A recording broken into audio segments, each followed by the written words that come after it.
Welcome, ladies and gentlemen. Welcome to the Buddhism in Modern Language.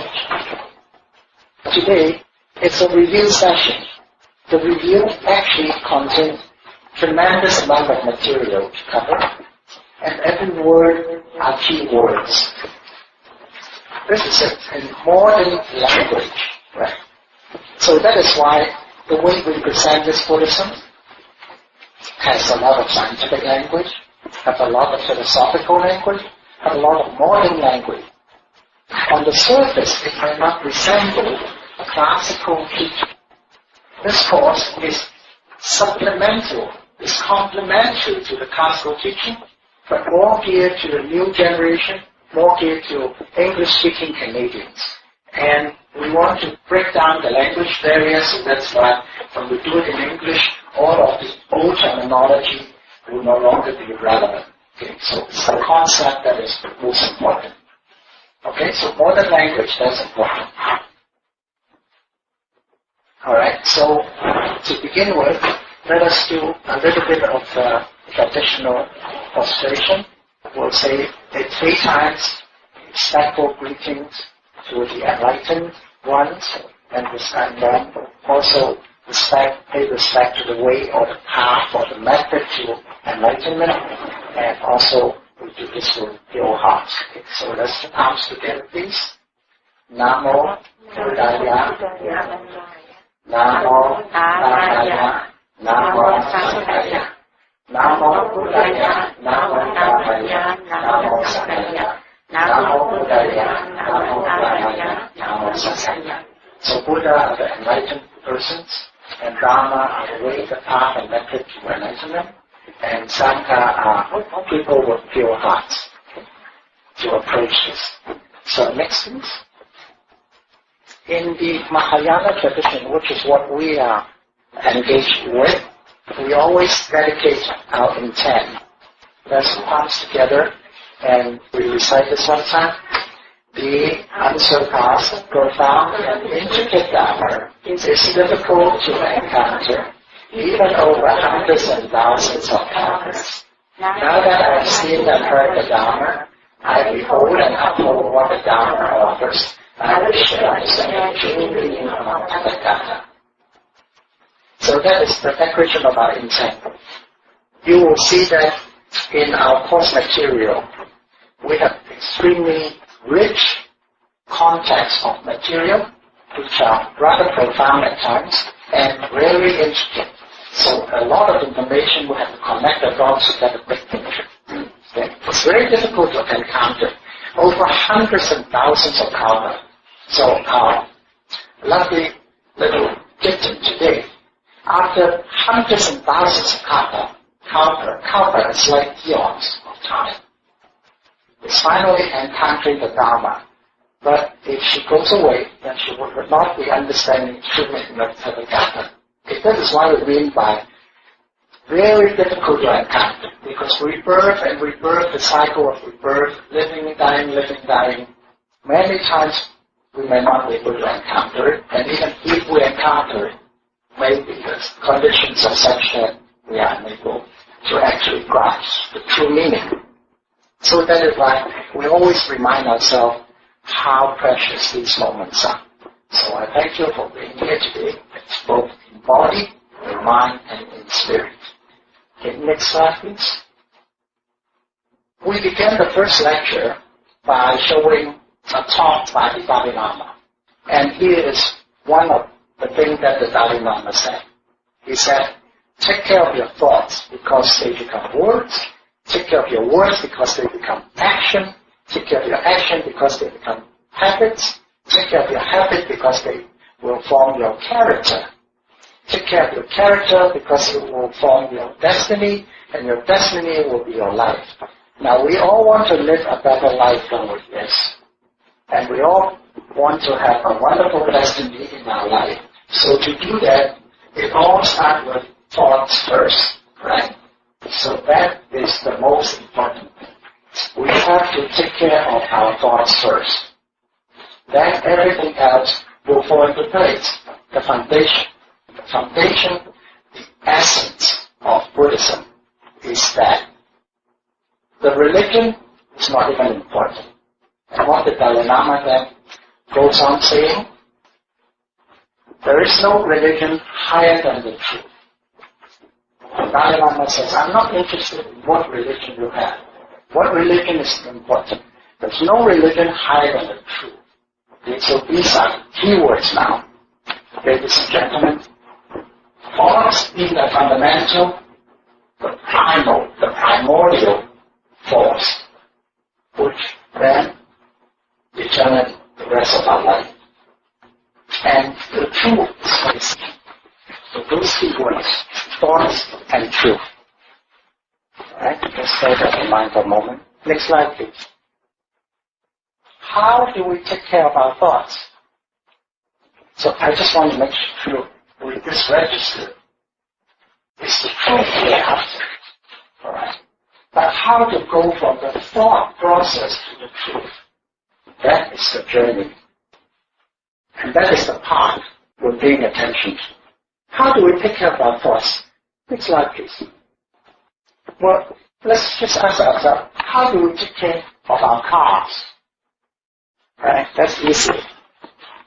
It's difficult to say how to take care of our thoughts. That's a very abstract thing. So let's look at a very concrete example. How do you take care of your cars? Well, this is how we do it. We take it to a mechanic and the mechanic can take care of it for us. Right? Right? That's how we take care of our cars. Next slide, please. Then how do we take care of our thoughts? Same thing. If our car has a problem, we take it to the mechanic. If our thoughts have a problem, if we have anxiety, all kinds of problems, we go for counseling. Someone else is taking care of our thoughts for us. Okay, right? Or, next slide please. The counselor could be a religious counselor.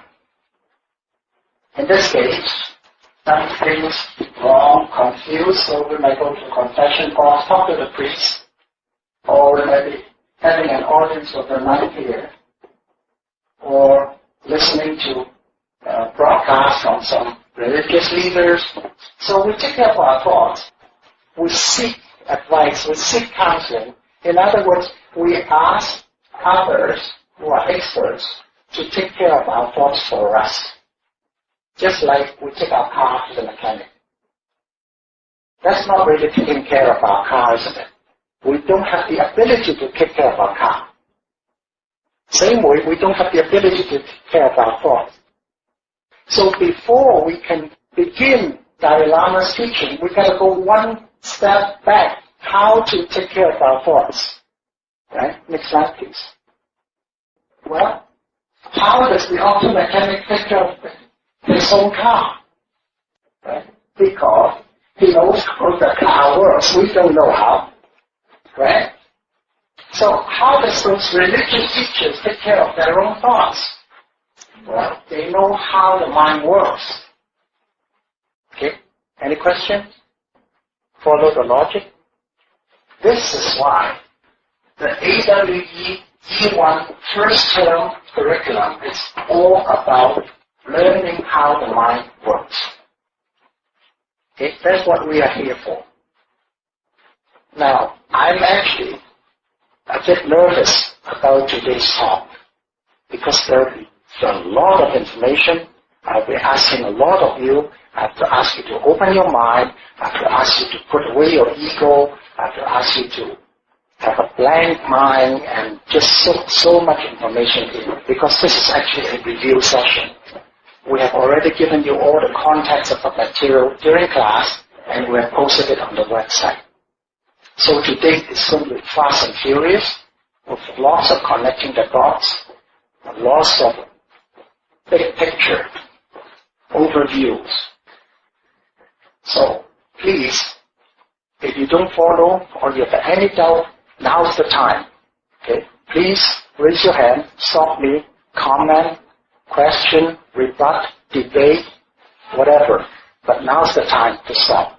Because once we've gone through this stage, we just keep on going, but the fundamentals are important. Okay? If we don't get the fundamental, we have no clear idea of what exactly this course is all about.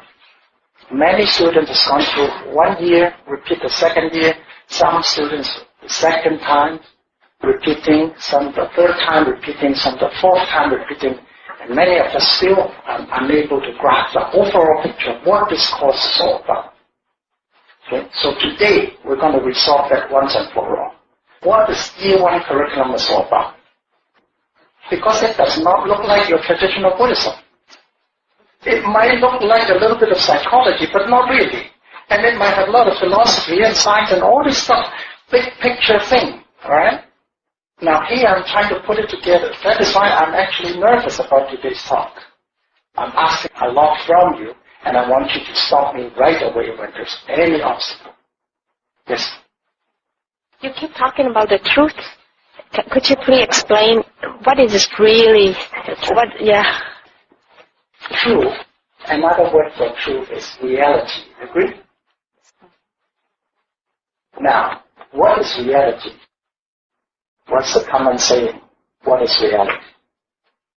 Perception is reality. Whatever you see, you hear, you think, the mental picture we construct in our mind, we think that is reality. So perception is reality. What if our perception is defective? Right? So all back to how do we take care of our thoughts.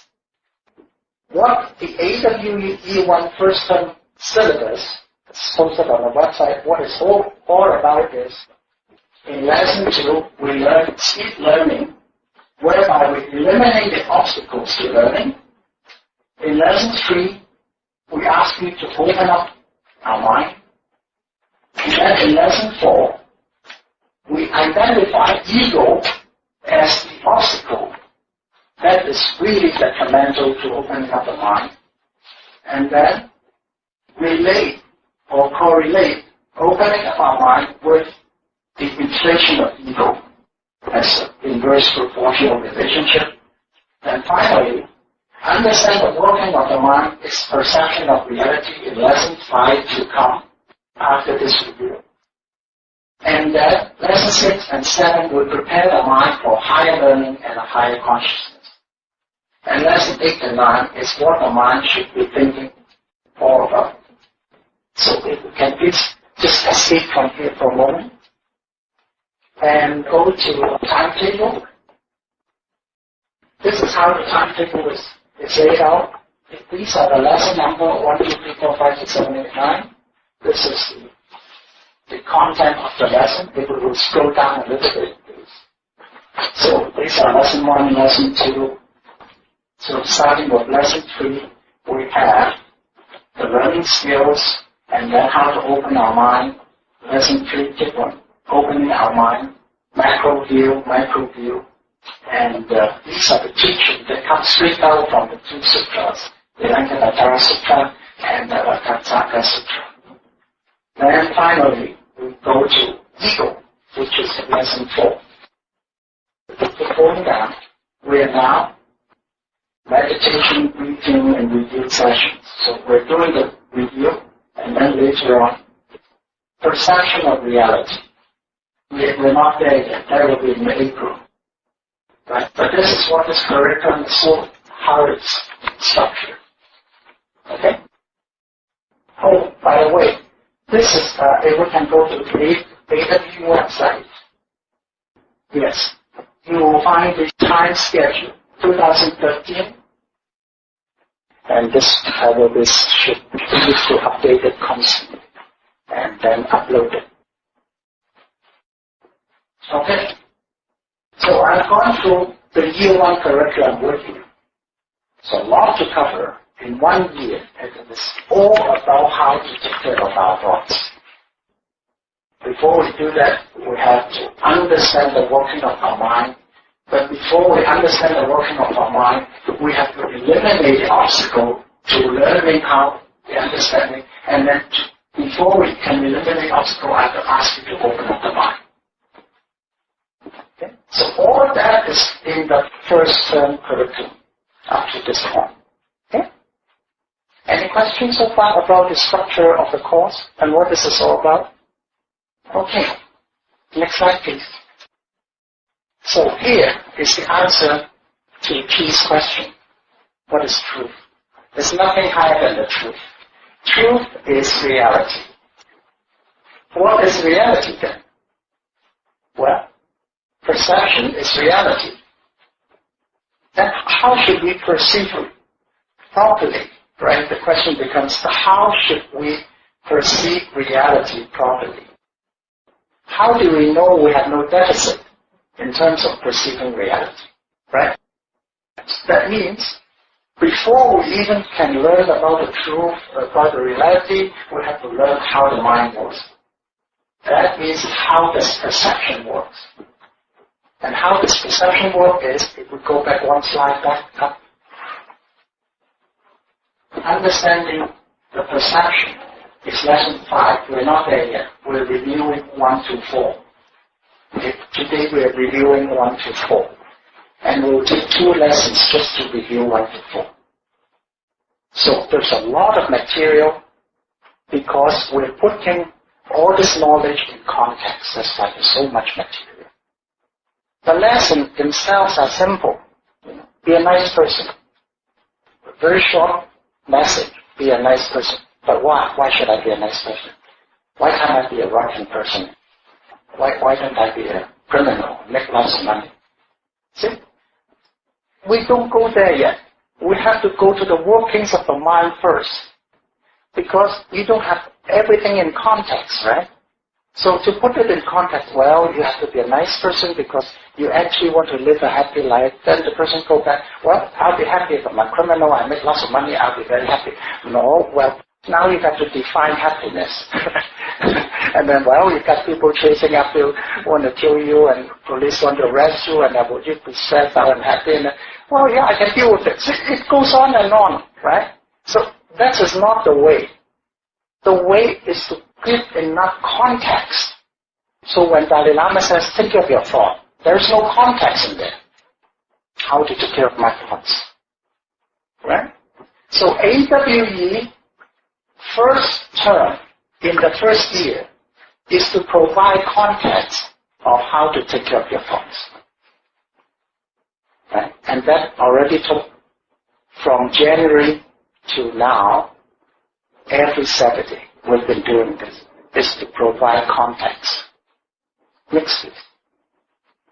Again, let me just spell out the syllabus, just capture the key point from the timetable, right? So we start out with what religion says by Dalai Lama. From there, because Dalai Lama is not interested in religion, that is the basis for the mission and vision of EWE. And we always reinforce the lesson with meditation throughout this class.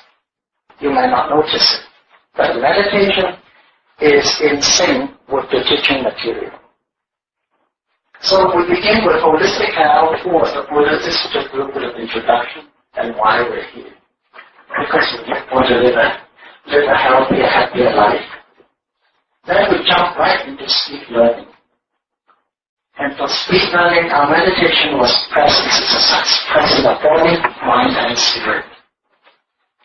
In speed learning, we identify the 3 major components or determinants which will facilitate speed learning. The one is make sure our definitions of terms are correct so that we are talking on the same page. The second one is skill set. There is actually 4 skill sets, 8. I'll go there in a moment. And finally is our mindset. Within the mindset lecture, we use mathematics to open up our mind. And then we make that relevant by asking you to use the mathematics to look into the dimensions, the macro dimensions and the micro dimensions. And finally, we bring it all into relevance with the scale of the universe, which we're going to do this afternoon. And after that, we talk a lot about ego, the definition of ego, the formation of ego, the characteristic of ego, inflation of ego, and so on, to come to as companion to opening the mind. Okay? So there's two prerequisites or two obstacles to the road to enlightenment. One is a closed mind, the other one is big ego. And the two are actually the same thing. Because the bigger the ego, the closer the mind. The smaller the ego, the more open is our mind.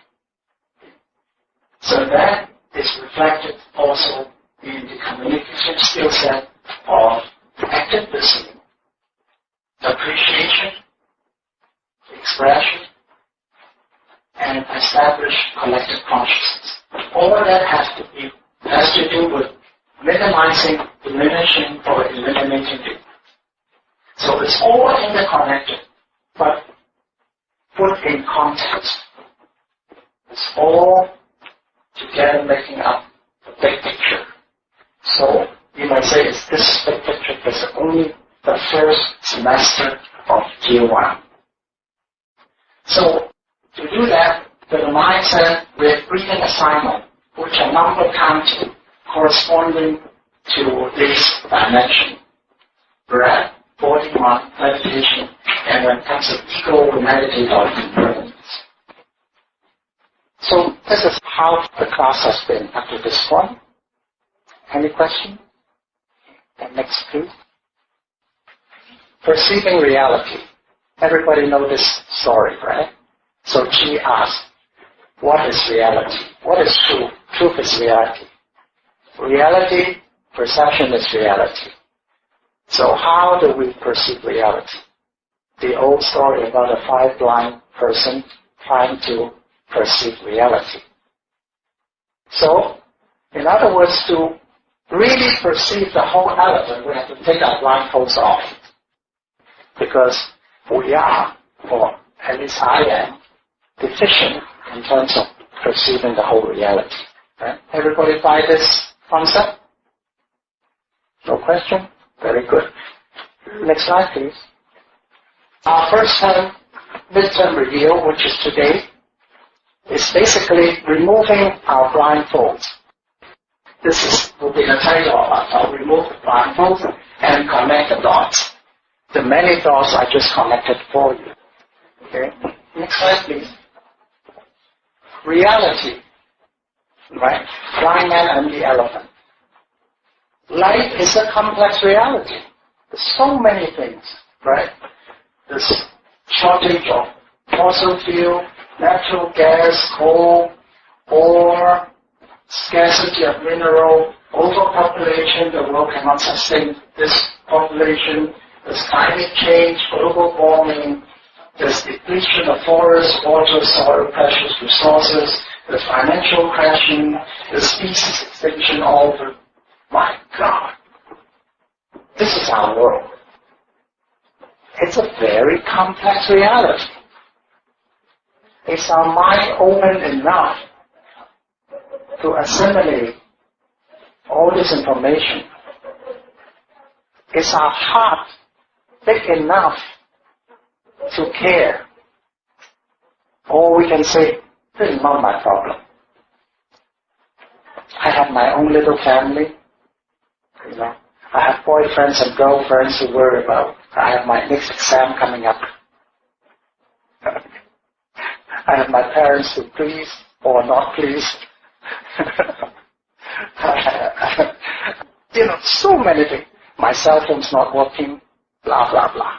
There's a sale and day this weekend only. Okay? So, that would be my lived to reality. My confined life, far from enlightenment.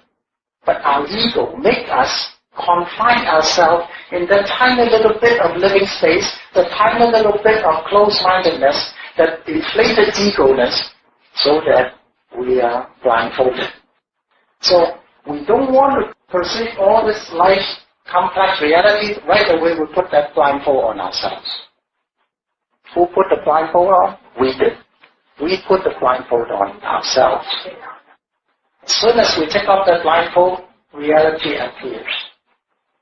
Okay? So this is what we are here to do. Take the blindfold off. Any questions so far? Okay, next please.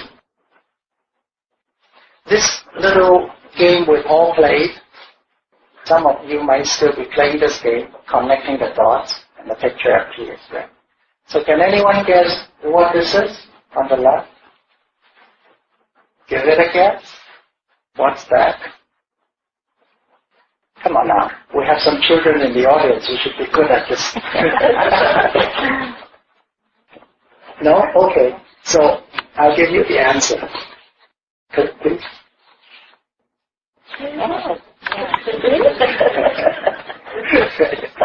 We're talking about reality. So reality is so simple once the thoughts are connected, right? But reality is so difficult when all we see are thoughts. What are thoughts?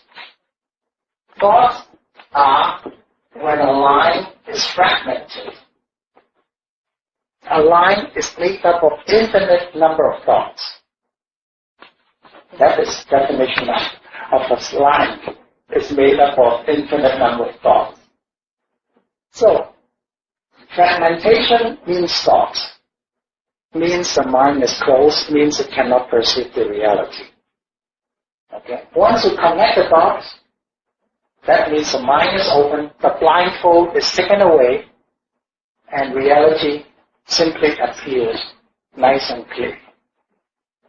Right? So this is what AWE try to do. It is to connect the dots and open the mind. Next please. So, fragments. Now, this is the complex reality of life. Humanity is in conflict with itself and with nature and is made unsalvageable by religion, philosophy, science, morality, or politics alone, but identified by this fragment of the whole humanity. So this is a statement in the mission vision page on the AWE website. Our present course of our civilization is heading towards imminent destruction of the human race and Mother Nature. Now, Mother Nature will survive. The environment will survive. Life on Earth will survive, but maybe without the human species. See, the human species is not a very long history on this planet. 10 to 13,000 years, that's all. Life on Earth has been millions of years. So there will be life before human and there will be life after human. So what is our role as human being on Earth? What is our role as human beings on this planet? To worry about our iPhone, to worry about our cells and pay, to worry about our next exam, to worry about girlfriend, boyfriends, to worry about whatever. Looking nice or whatever, right? What is our role? The big picture, right? So, that is why we launch enlightenment as the overriding number one priority. Next slide, please. So, we say, well, why should I come here? Come to this temple. I'm going to school anyway. I'm going to university. I'm going to higher learning. Well, let's talk about the fragmentation of higher learning. We want to learn about our place in the universe. So we have set up the institution called the university to do that. But in order to perceive the universe, we need faculties. Just like a human being, we want to perceive reality. We have the faculty of sight, faculty of hearing, faculty of smell, faculty of taste, faculty of touch. These are our sensory faculties. Similarly, in the university, we have faculties. We have faculties of science, faculty of arts, faculty of religion, faculty of all sorts of faculties in order to try to perceive the universe. Eventually, within those faculties, the knowledge base is driving the direction departing from this original mission. So if we click, when you depart from these, they become departments. So in the faculty of science is trying to perceive the scientific basis of this universe. Eventually you might depart into chemistry only, studying the biology, the living part of the universe, or physics, which are the laws of the universe. So there are departments. Departments are already fragmenting from the original holistic education. And finally, within the departments, there are centers of excellence, centers of chemistry, or organic chemistry only, or center of environmental science, studying only pollutants. Well, that's nice, you're highly specialized. But don't forget, self-centered means you are no longer connected with the whole when you are self-centered. So that's centered. Okay? So this is the fragmentation of higher learning. So fragmentation, again, are the dots. And that is why, ladies and gentlemen, we're sitting here today. We want to correct this fragmentation. We want to return to the big question. We want to take all the massive amount of knowledge and transform that into wisdom. That's why we're here.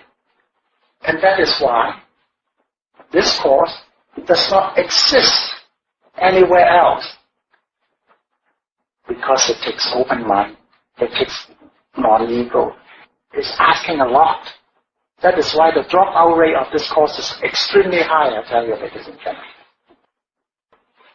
It scares me. For the past 4 years of running this course, the dropout rate scares me. I can tell you, it's 90%. So, that is why I'm nervous about this review, because I'm trying to capture the essence of this direction. Next. So connecting the dots means connecting back all the religion, philosophy, science, morality, politics, all into a holistic educational system. And then this educational system has to be comprehensible to all ages, so that our young friends today would like what I'm saying as much as our very senior classmate. She is 87 years old. So all ages, okay? So this is tough job, but we have to do it. Because truth should be simple. The truth should be simple. The context is complex, but the truth should be simple. Next, please. So, removing the blindfolds, we've learned that in speed learning. Here, I'm going to go a little quicker now, because we've been through all this before. So, in speed learning, we don't learn because simply we don't want to listen. That's all. So, speed learning is we remove our blindfold or remove the earplugs. Right. Next slide, please. In order to learn quickly, we need 3 sets of learning skills. Number 1 is definition. Number 2 is communication skill set. There are 4 of them. And then number 3 is our mindset. Let's go to definition of terms first. Next, please. On the first page or on the home page of the AWE website, you will see this icon. Buddhism, Metaphysics, which is a branch of philosophy. I'll go to the definition and then think. Now, let us define each of these things. Okay? So I'm going to pass the microphone around and ask you, how would you define Buddhism? What do you think Buddhism means to you? Okay?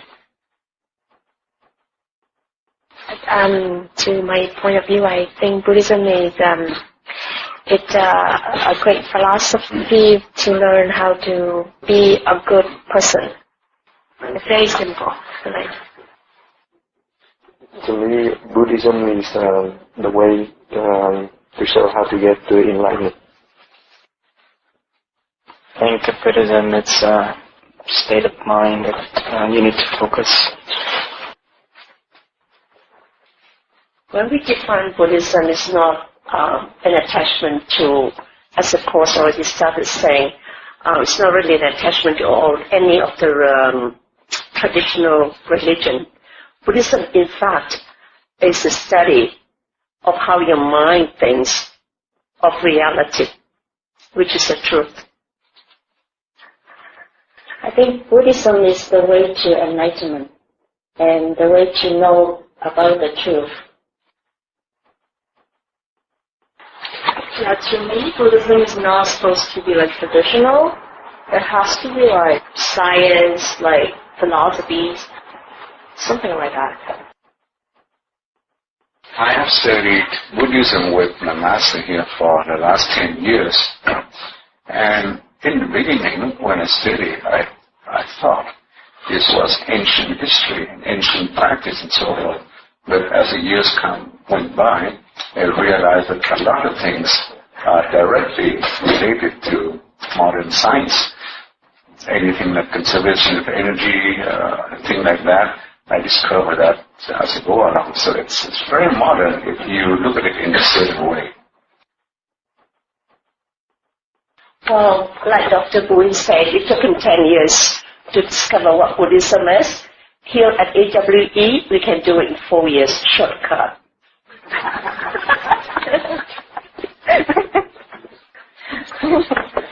Thank you for your comment. You're all correct. Buddhism is all of those. Some are more encompassing, others pinpoint on certain aspects of Buddhism. But yes, Buddhism is everything that everyone has just said. Okay, then what is metaphysics? Can anybody define metaphysics? Well, let me put it this way. Those of you who do not know the definition of metaphysics, please put up your hand. Who do not know, because the microphone will go to the one who don't put up your hand. Because then you know the definition of metaphysics. So we have a gentleman who did not put up his hand. The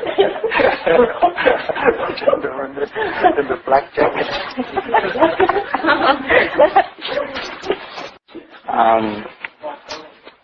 I think it's how you, what is reality, what is the physical reality of the way we live here, using, our philosophy, our way. But if you go through science, we could use science to know what physical is, through quantum mechanics or atoms and so forth. But I think through Buddhism does talk about metaphysical and vice versa. Metaphysical will talk about Buddhism. They're all intertwined, yeah. Very good. Anyone else? Okay, so again, those of you who do not know the definition of metaphysics, please have a show of hands. Okay. We have Roy who didn't put his hand up. No, I didn't know my hand. I didn't know where my hand is. I'm just recovering still. Very good. So it is indeed, like the gentleman, very close to what the gentleman says. Actually, physics means everything physical, right? So we study everything physical within the realm of physics. Everything that is non-physical, we call metaphysics. Okay. So in the Latin nomenclature, we have ortho, meta, para, right? Ortho means the proper. So ortho physics is just physics. Meta, that means beyond. Para is around that, similar. So metaphysics is what is beyond the physical. Next slide, please. We have defined Buddhism and we have defined metaphysics, and I don't think we need to define scientific thinkers. So this is what definition means. We have to be clear about what we're talking about. We're talking about the same thing, the same page, before we can actually communicate. That's why the first important thing is definition, because it means different things to different people. So we have to have kind of a definition. So next slide, please. Definition of terms becomes critical. when we ask in the survey question, why do you want to learn Buddhism?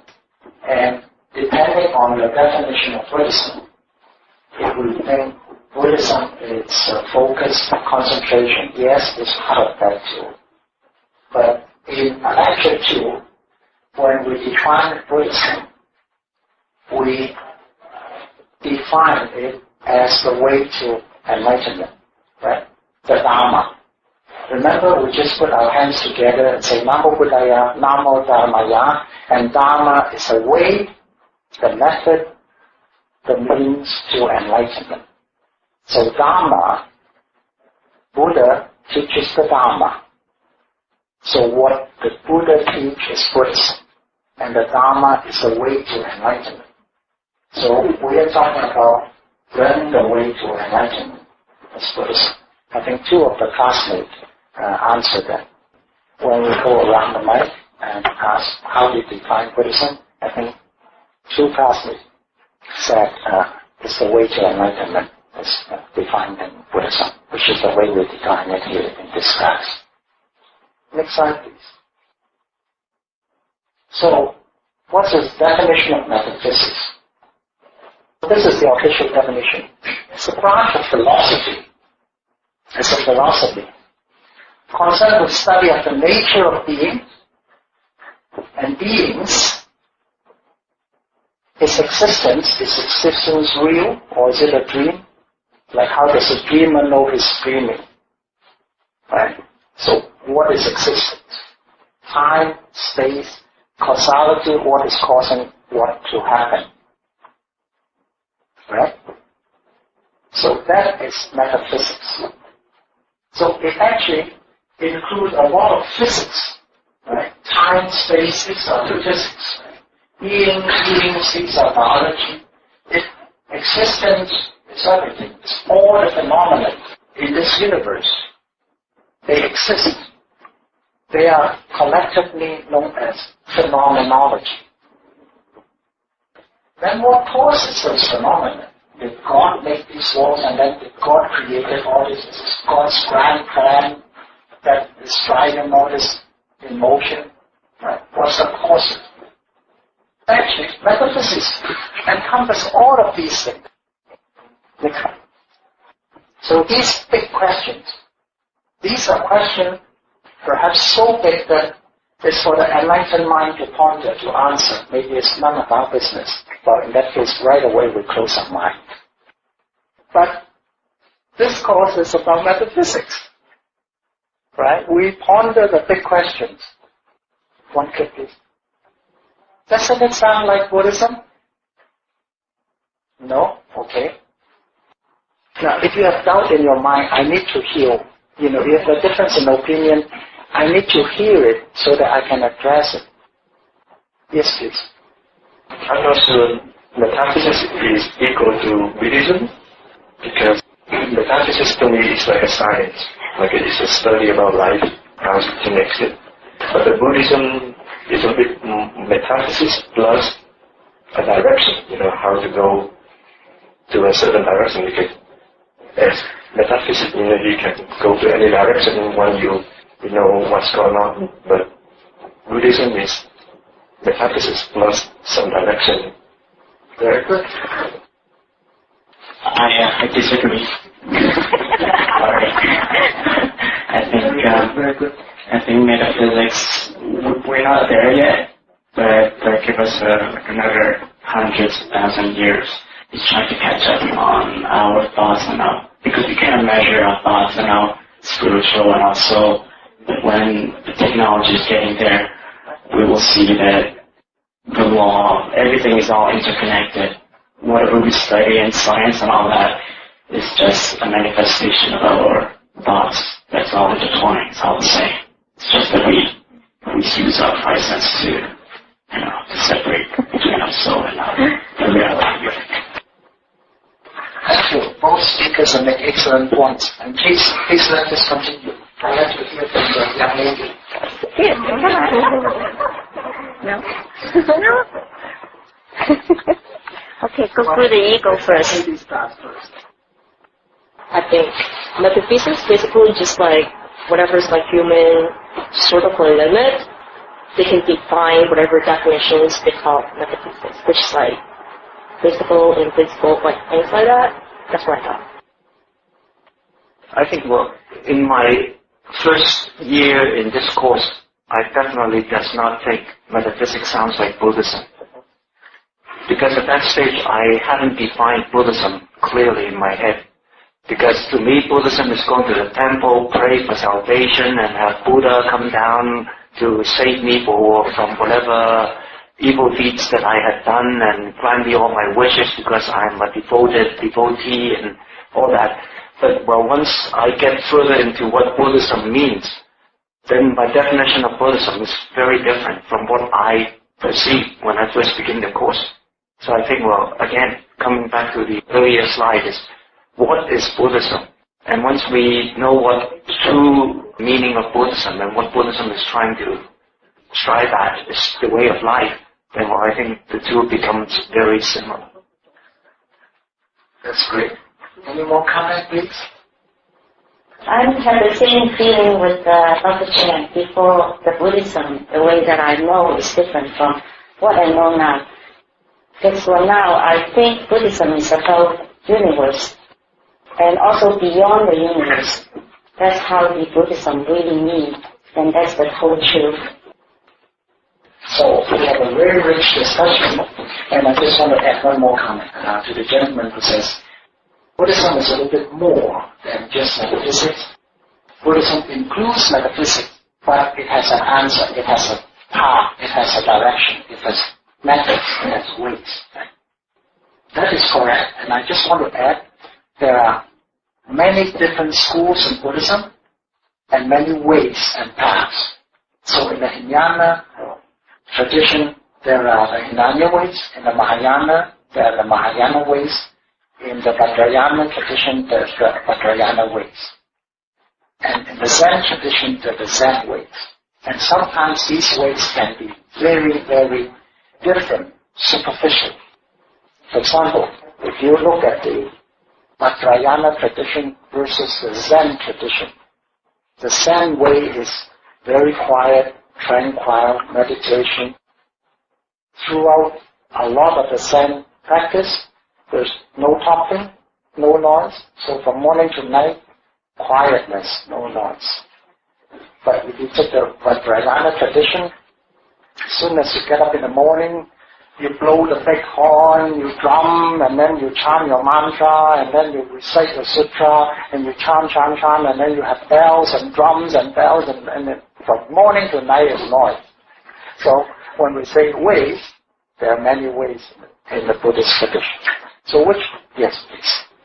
I think I agree with you. There's a lot of ways in Buddhism, but I think all the ways will lead to something very common at the end.